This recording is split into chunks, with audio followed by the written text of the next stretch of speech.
Tabik pun, ya pun. Salam sejahtera untuk kita semua. Perkenalkan, nama saya Benyamin Kabul Mulyono, guru pendidikan agama Katolik di SMA Fransiskus Bandar Lampung, sekaligus mahasiswa PPG Pendidikan Agama Katolik dalam jabatan Bat 1 tahun 2023, LPTK STP Katolik Santo Fransiskus Asisi Semarang. Pada hari ini, Senin 28 Agustus 2023, saya akan melaksanakan uji kinerja praktik pembelajaran tatap muka di kelas 11.1 SMA Fransiskus Bandar Lampung. Adapun materi yang akan saya ajarkan adalah sifat gereja yang satu. Selamat menyaksikan.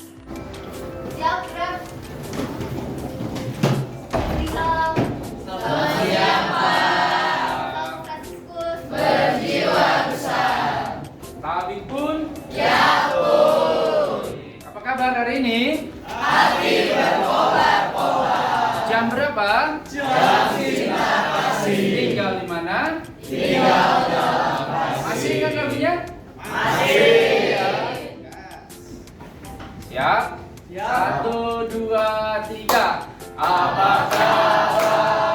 Hati berkobar-kobar. Jam berapa? Cinta kasih tinggal di mana? Tinggal dalam kasih. Ya, terima kasih. Silakan duduk.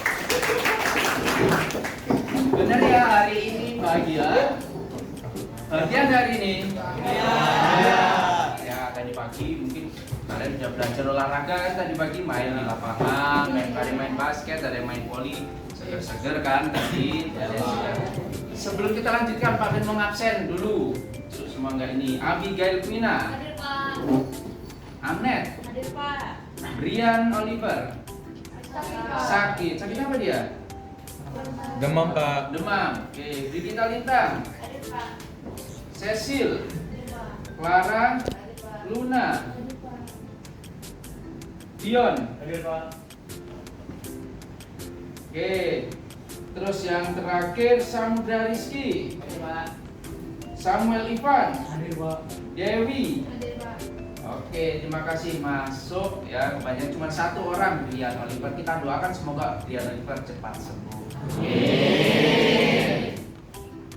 Baik, teman-teman semuanya, sebelum kita masuk ke pelajaran kita hari ini, kita awali kegiatan kita hari ini dengan berdoa agar diberkati Tuhan. Mari kita berdoa. Siapa yang mau memimpin doa hari ini? Saya, Pak. Miguel, silakan Miguel. Teman-teman, sebelum kita memulai pelajaran kita, marilah kita berdoa dalam nama Bapa dan Putra dan Roh Kudus. Bapa yang kekal, gerejamu telah menjadi tanda keselamatan kami di dunia ini. Gerejamu yang bersifat satu, kudus, katolik, dan apostolik, sebagaimana iman para rasul yang telah kami yakini hingga kini, telah menjadi tanda kehadiranmu yang mempersatukan dan menguduskan umat pilihanmu.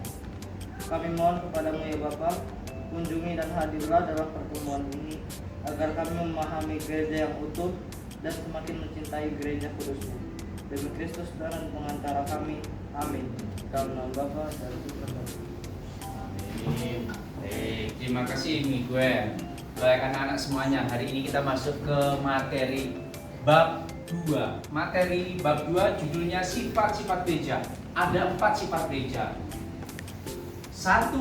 Kudus, Katolik, dan Apostolik. Oke. Rumusan sifat gereja ini secara nyata ada di dalam kredo. Kredo itu doa aku percaya. Tapi yang kita hafalkan yang singkat. Ini kredo yang panjang, yang nyata melafalkan 4 sifat gereja ini. Minta tolong Dewi untuk mencari teks kredo yang panjang ini, lalu kita bacakan. Dibacakan untuk teman-teman. Ada Dewi, sudah dapat? Sudah, Pak. Oke, silakan bacakan Dewi. Nanti tunjukkan di mana letak kata-kata itu.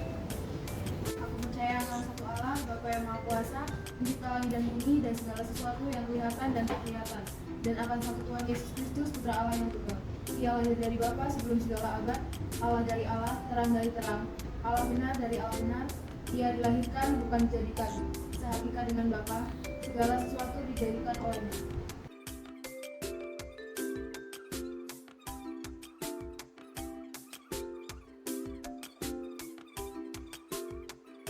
Aku percaya akan gereja yang satu, kudus, katolik, dan apostolik. Aku mengakui satu pembaptisan akan penghapusan dosa. Aku menantikan kebangkitan orang mati dan hidup yang di akhirat. Ya, ada kalimat yang sangat terbuka eksplisit tadi ya. Aku percaya akan gereja yang satu, kudus, katolik, apostolik. Senyata-nyatanya tertulis tersurat di dalam teks doa aku percaya syahadat yang panjang. Kalau di syahadat yang singkat tidak ada. Dia ada 4 sifat gereja, satu, kudus, katolik, apostolik. Hari ini kita hanya akan mempelajari yang ini. Sifat gereja yang satu. Baik, oke? Oke, teman-teman semuanya, sebelum kita memasuki di dalam, Pak Ben mau ngetes pengetahuan kalian, asesmen awal dulu. Sejauh mana kalian memahami tentang gereja yang satu? Kalau belum tahu apa nggak apa-apa, Pak Ben mau ngecek dulu. Silakan kerjakan di kertas masing-masing. Ada 5 soal sederhana. Hanya memberi jawaban B kalau benar, S kalau salah. Di kolom ini silakan ditulis di buku kalian. Masing-masing soal nilainya 20, total ada 100. Silakan dikerjakan untuk teman Pak Ben pengen tahu yang mana kalian memahami tentang gereja yang satu. Silakan. Waktu mengerjakan hanya 5 menit.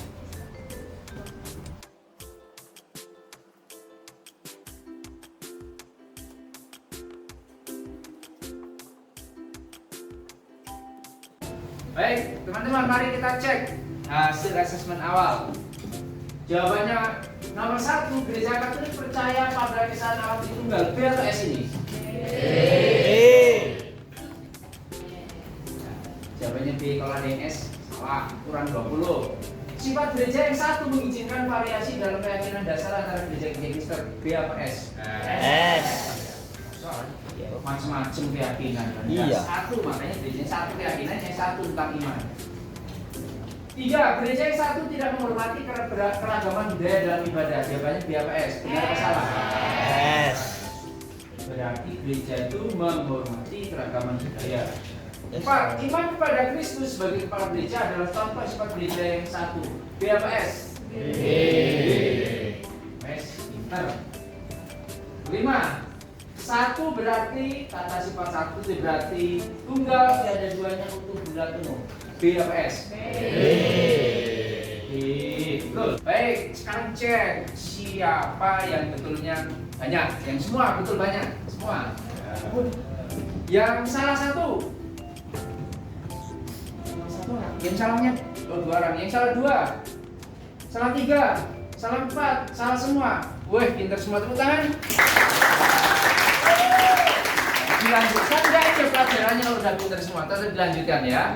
Kita dalami lagi karena ini kan masih soal hal-hal yang umum. Kita dalami lagi tentang sifat gereja yang satu. Baik teman-teman semuanya, apa tujuan pembelajaran yang mau dicapai? Siapa yang berkenan bacakan? Silakan. Ya, tolong dibacakan apa tujuan pembelajaran kita?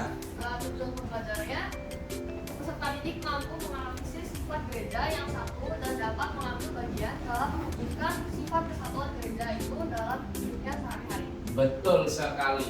Ada 2 tujuannya ya. Peserta didik kalian mampu menganalisis sifat gereja yang satu. Sifat gereja yang satu itu apa sih? Maknanya apa? Rumusannya apa? Lalu kalian melalui rumusan itu dapat mengambil bagian dalam mewujudkan sifat gereja yang satu.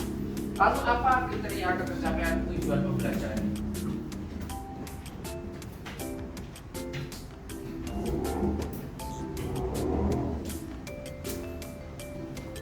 Kriteria tercapaian tujuan pembelajaran dalam KKTP yang pertama, peserta didik mampu menganalisis letak sifat kesatuan gereja berdasarkan peristiwa WYD. Nanti kita akan cerita WYD Pak. Peserta didik yang kedua, peserta didik mampu menganalisis letak sifat kesatuan gereja menurut Rasul Petrus didasarkan pada bacaan 1 Petrus 2 ayat 5 sampai 10. Nanti kita akan searching melalui internet baca nih. Yang ketiga, peserta didik mampu menganalisis letak sifat kesatuan gereja berdasarkan ajaran gereja dalam katekismus gereja Katolik. Kita akan lihat juga nanti. Yang keempat, peserta didik mampu menganalisis luka-luka kesatuan gereja dalam sejarah berdasarkan ajaran gereja dalam katekismus gereja Katolik. Ternyata ada luka dalam kesatuan gereja, berarti pernah ada yang pecah. Ya.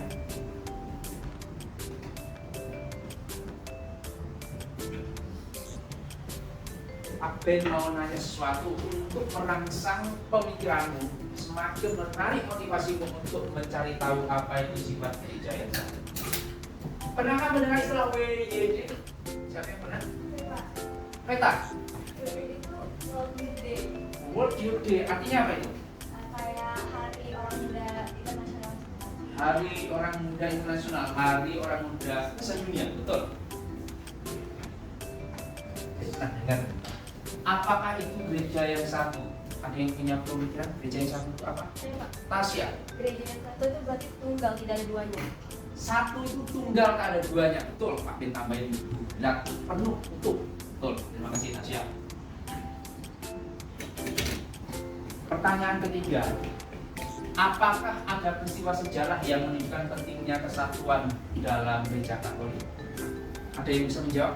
Ya Pak. Oh, memang tahu ya kamu ya.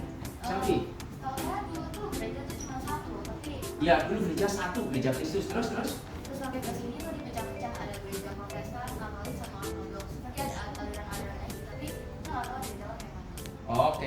Persisnya bukan dipecah-pecah, persisnya memang terpecah. Itu persisnya terpecah. Makanya disebut itu luka dalam kesatuan gereja. Maka kita mengenal ada gereja Ortodoks, gereja Katolik, gereja Protestan, dan masih banyak lagi gereja-gereja yang kecil. Yang keempat, bagaimana kita sebagai individu dapat berkontribusi, menyumbang, sukarela ambil peran, memelihara sifat gereja yang satu dalam komunitas kita. Apa yang bisa kita lakukan untuk berperan serta aktif dalam menjaga kesatuan gereja? Kira-kira gitu. Ada yang bisa menjawab? Siapa? Wow, Ferdin? Ikut bergabung dalam OMK Pak. Ikut bergabung dalam OMK, betul sekali. Ada lagi? Terus ikut serta dalam perayaan Ekaristi. Ikut serta dalam perayaan Ekaristi. Ada yang lain menjawab? Saya tahu, Pak. Anet? Mengakui Paus sebagai pemimpin tertinggi Pak. Mengakui Paus sebagai pemimpin tertinggi. Betul sekali, Paus satu-satunya pemimpin tertinggi gereja. Dia yang menyatukan kita semua. Terima kasih. Nah, inilah konsep gereja yang satu, semakin terbuka lebar, semakin jelas apa itu konsep gereja yang satu. Beberapa sudah kita tahu ya, ada Paus sebagai kesatuan, ada iman sebagai kesatuan, dan masih banyak lagi ya. Kita dalami lebih lanjut. Kita kumpul dalam kelompok untuk lihat artikel ini. Ada artikel tentang delegasi orang muda Katolik sedunia berkumpul di Panama ini 2 tahun lalu. Yang tahun yang ini sudah berlangsung kemarin ya. Ini kita akan menggali pengalaman tentang kesatuan gereja di dunia dengan cerita atau artikel delegasi orang muda Katolik sedunia berkumpul di Panama. Pak Ben sudah kirimkan e-book artikel ini di dalam Microsoft Teams di kelas kita, kelas virtual kita. Silakan diakses dari situ, dibaca teks ini. Yuk kita akses, tapi sebelumnya kita kumpul di dalam kelompok. Kelompoknya nggak usah besar-besar, 4 orang saja, kelompok diskusi. Silakan yang ini diputar kursinya, berkumpul dalam kelompok. Demikian juga ini. Begitu juga yang sana ya, berkumpul dalam kelompok. Silakan kumpul dalam kelompok, baru kita buka subjek ya.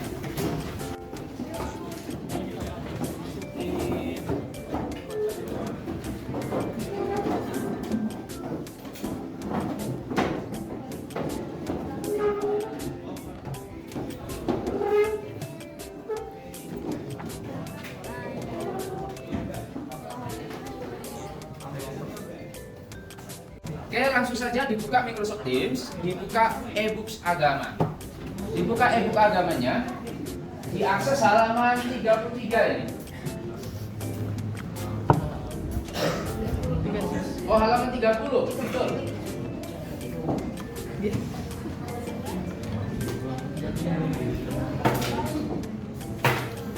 Silakan dibaca itu. Nanti kita akan berkolaborasi lagi melalui pertanyaan-pertanyaan pendalaman. Silakan dibaca terlebih dahulu dalam kelompok. Mungkin 1 orang bisa membacakan bagi teman-temannya atau bergantian paragraf 1 paragraf begitu, ganti-gantian ya. Dimulai dari yang paling tua biasanya gitu. Main fisik kita sekarang. Ya, silakan.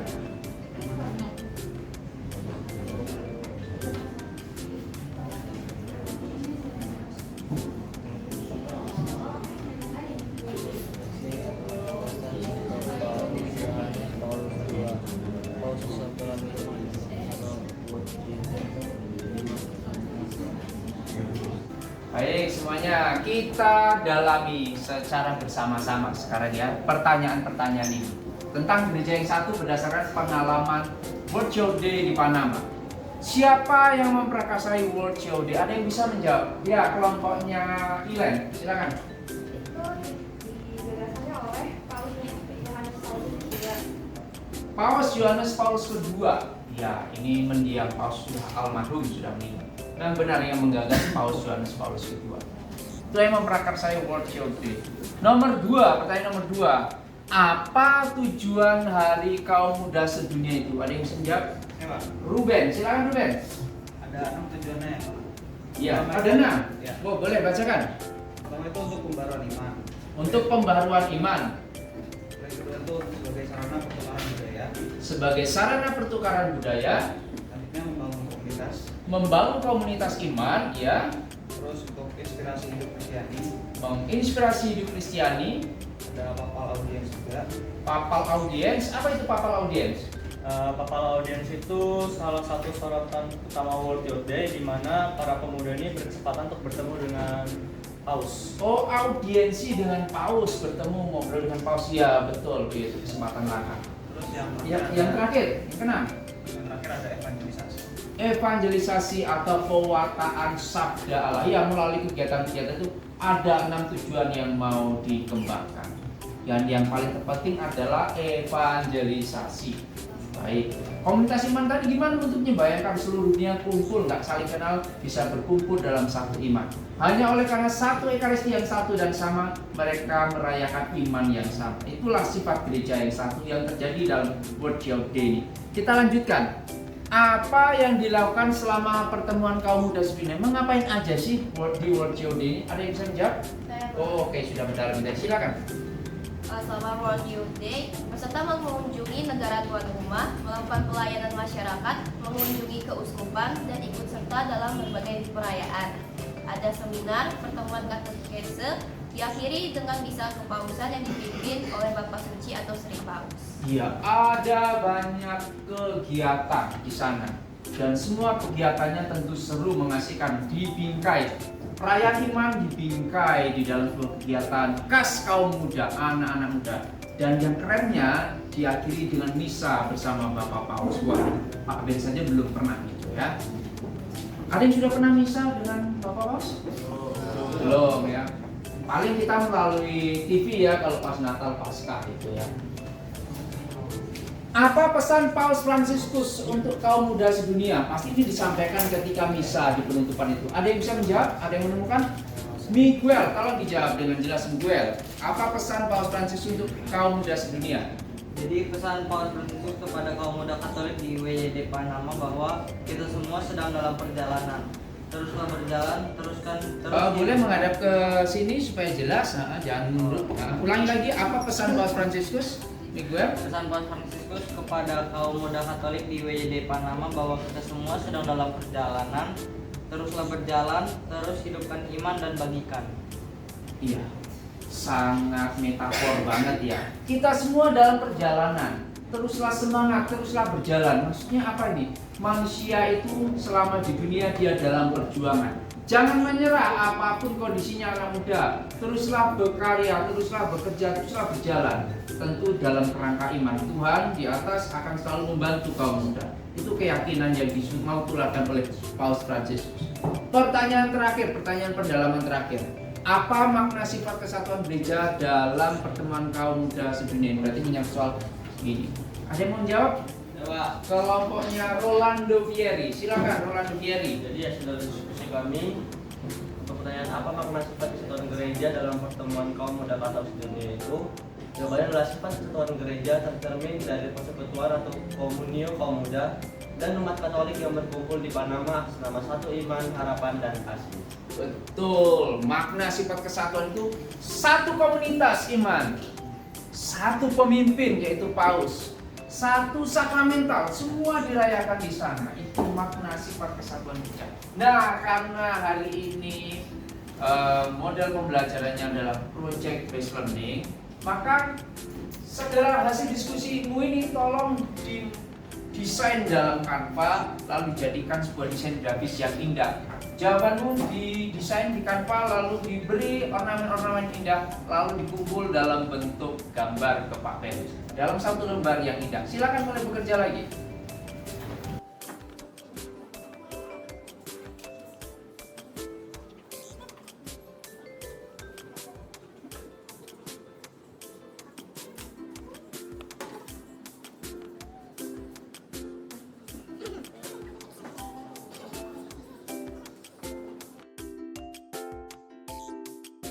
Baik teman-teman semuanya, kita masuk ke langkah berikutnya. Langkah yang kedua, kita akan menggali ajaran kitab suci dan ajaran gereja, ya. Ajaran kitab suci dan ajaran gereja mengenai sifat gereja yang satu, mengenai kesatuan gereja. Pertama, kita akan melihat dulu 1 Petrus, teks 1 Petrus bab 2 ayat 5 sampai dengan ayat 10. Tak tolong Lintang untuk membacakannya bagi kita semua. Sebab ada tertulis dalam kitab suci, sesungguhnya aku meletakkan di Sion sebuah batu yang terpilih, sebuah batu penjuru yang mahal, dan siapa yang percaya kepadanya tidak akan dipermalukan. Karena itu bagi kamu yang percaya, ia mahal. Tetapi bagi mereka yang tidak percaya, batu yang telah dibuang oleh tukang-tukang bangunan telah menjadi batu penjuru, juga telah menjadi batu sentuhan dan suatu batu sandungan. Oke, setelah kita diskusi dalam kelompok cukup lama, 30 menit, kita dalami bersama apa ajaran kitab suci dan ajaran gereja mengenai sifat gereja yang satu melalui 5 pertanyaan panduan ini. Sudah terjawab semua kan dalam kelompok? Sudah, Pak. Oke, kita lihat satu persatu. Pak Abel tunjuk nanti ya. Apa pesan teks kitab suci dalam 1 Petrus bab 2 ayat 5 sampai 10 yang tadi dibaca oleh Lintang? Kelompoknya siapa yang mau jawab? Tadi sudah saya. Kelompoknya Ivan, silakan Ivan. Nah, pesannya untuk umat Kristen zaman sekarang adalah agar umat Kristiani menjaga kesatuannya dengan gereja, sebagaimana Allah telah meletakkan batu penjurunya di Sion. Selain itu, pesannya agar umat Kristiani menjaga imannya kepada Allah Tritunggal, Bapa, Putra, dan Roh Kudus. Betul sekali. Pesannya menyangkut tentang kesatuan gereja, kesatuan iman. Sebagaimana Allah telah meletakkan batunya di Sion, demikian pun kita harus satu kepemimpinan. Siapa pemimpin tertinggi kita? Paus. Paus sekarang namanya Paus Fransiskus, tinggalnya di mana? Vatikan, di Roma sana. Ya. Kesatuan dalam pimpinan dan kesatuan dalam satu iman akan hal itu. Kita dengarkan akan hal itu dalam teks kitab suci ini. Baik. Ada yang berbeda jawabannya? Sama semua? Oke, berarti satu seperti tadi ya. Pertanyaan kedua, apa arti gereja yang satu menurut Rasul Petrus? Tadi kan banyak tentang Petrus, pasti yang menurut Rasul Petrus. Ada yang mau menjawab? Ya, Keisha. Ada 3. Ada 3. Oke, silakan. Pertama itu satu akan iman Allah Tritunggal. Satu akan iman Allah Tritunggal. Yaitu Bapa dan Putra dan Roh Kudus. Bapa, Putra, Roh Kudus, betul. Yang kedua? Yang kedua ada satu kehidupan sakramental. Satu kehidupan sakramental. Yang ketiga satu kepemimpinan hierarki. Satu kepemimpinan, ya. Zamannya Petrus, ya Petruslah pausnya ya. Satu iman akan Allah Tritunggal, betul. Itu yang dimaksudkan Rasul Petrus. Allah Bapa, Putra, dan Roh Kudus. Kita diajak untuk dalam satu iman bagi para rasul juga ya. Lalu yang kedua, kehidupan sakramentalnya juga sama. Dan yang ketiga, satu pemimpin tertinggi, Paus. Betul sekali. Masuk pertanyaan nomor 3, apa makna kesatuan gereja menurut Katekismus Gereja Katolik tadi, menurut Rasul Petrus, sekarang menurut Katekismus Gereja Katolik? Apakah ada pertentangan di dalamnya? Ada yang mau menjawab? Cecil, silakan Cecil. Apa makna kesatuan gereja menurut Katekismus Gereja Katolik? Jadi makna kesatuan gereja menurut KGK itu yang pertama, gereja itu satu menurut asalnya, yaitu kesatuan Allah Tritunggal. Yang kedua, gereja itu satu menurut pendirinya, yaitu Yesus Kristus.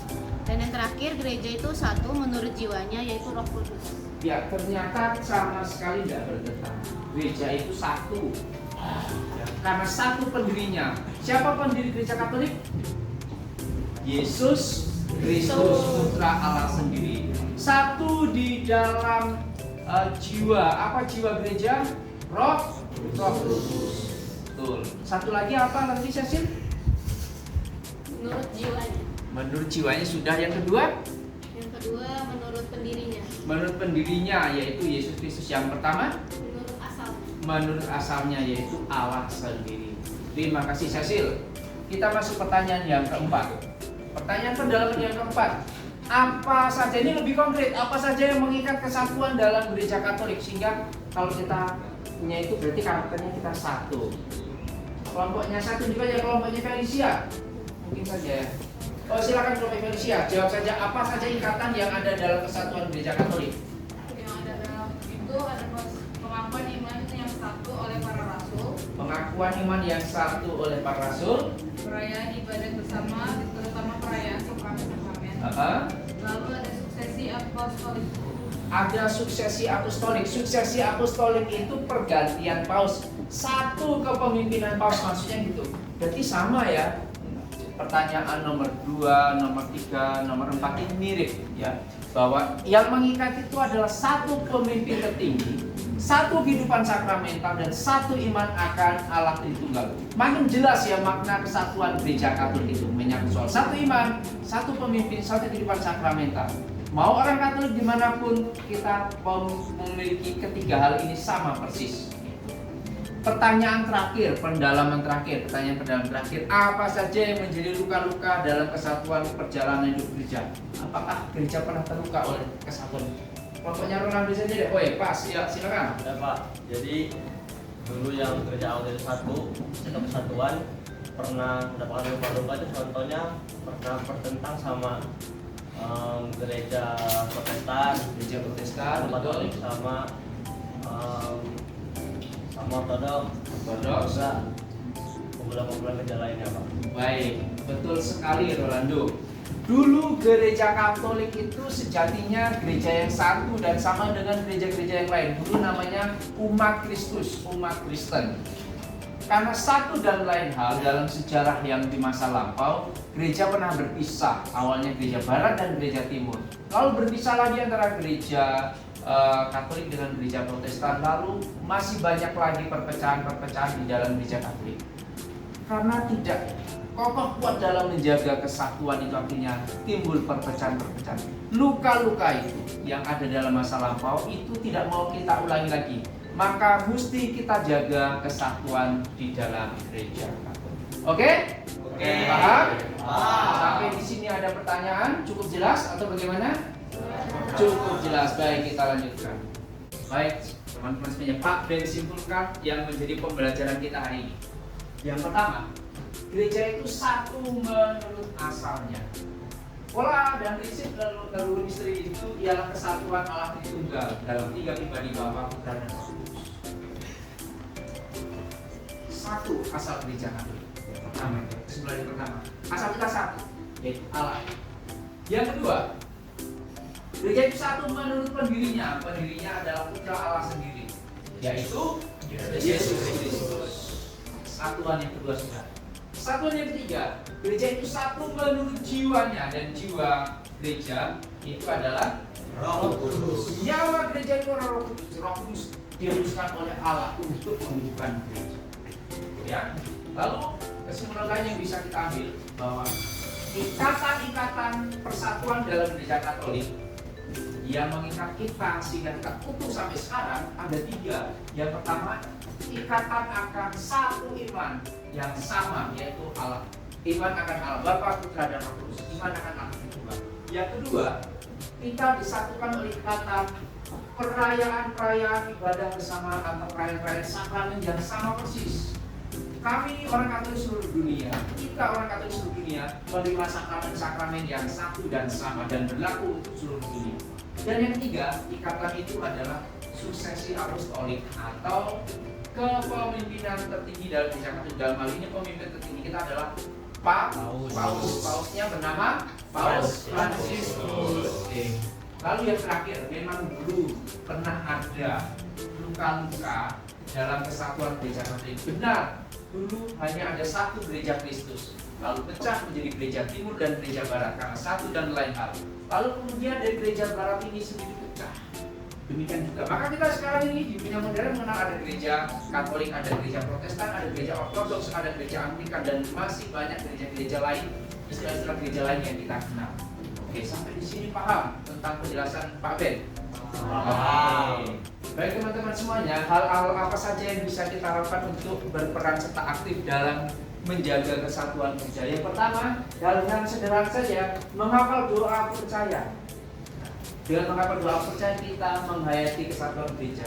Ikut OMK, orang muda Katolik. Dengan ikut kelompok ini, kita mengakui kesatuan kita bersama kita. Yang ketiga, rajin doa kemuliaan.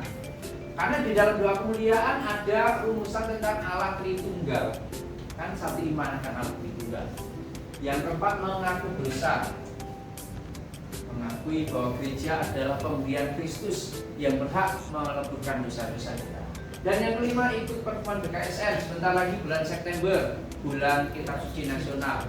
Rajin ikut BKSN berarti kita menjaga kesatuan kita dalam rangkaian kehidupan gereja-gereja Katolik. Oke, paham? Oke. Baik teman-teman semuanya, setelah kita diskusi panjang lebar, mendalami berbagai pertanyaan dan mendalami secara keseluruhan sifat gereja yang satu, kiranya cukup pertemuan kita pada hari ini. Dan tadi sudah bertanya jawab di antara kita juga, keterangan juga sudah Bapak yang berikan. Kiranya cukup pertemuan kita hari ini. Kita tutup pertemuan hari ini dengan berdoa. Siapa yang mau bikin doa? Ivan, silakan Ivan. Mari teman-teman kita berdoa dalam nama Bapa dan Putra dan Roh Kudus. Amin. Berlimpah rasa syukur kami hanturkan kepadamu ya Tuhan atas bimbingan dan berkat-Mu dalam menyelesaikan pertemuan ini. Tuhan, Engkau telah mengingatkan kami akan sifat gereja-Mu yang satu, kudus, katolik, dan apostolik, sebagaimana iman para rasul. Kami mohon, tambahkanlah iman kami agar kuat dan teguh sebagaimana para rasul-Mu mewatakan gereja-Mu yang hidup. Demi Kristus Tuhan dan pengantara kami. Amin. Dalam nama Bapa dan Putra dan Roh Kudus. Amin. Baik. Anak-anak semuanya terima kasih, teman-teman semuanya terima kasih sudah berbicara bersambung rasa mengenai telepon dari orang tuanya itu bilang suruh nunggu gitu ya. Iya, Pak. Oke. Hari ini pertemuan kita cukup. Terima kasih atas segala perhatiannya. Salam Fransiskus. Berjiwa besar. Pun.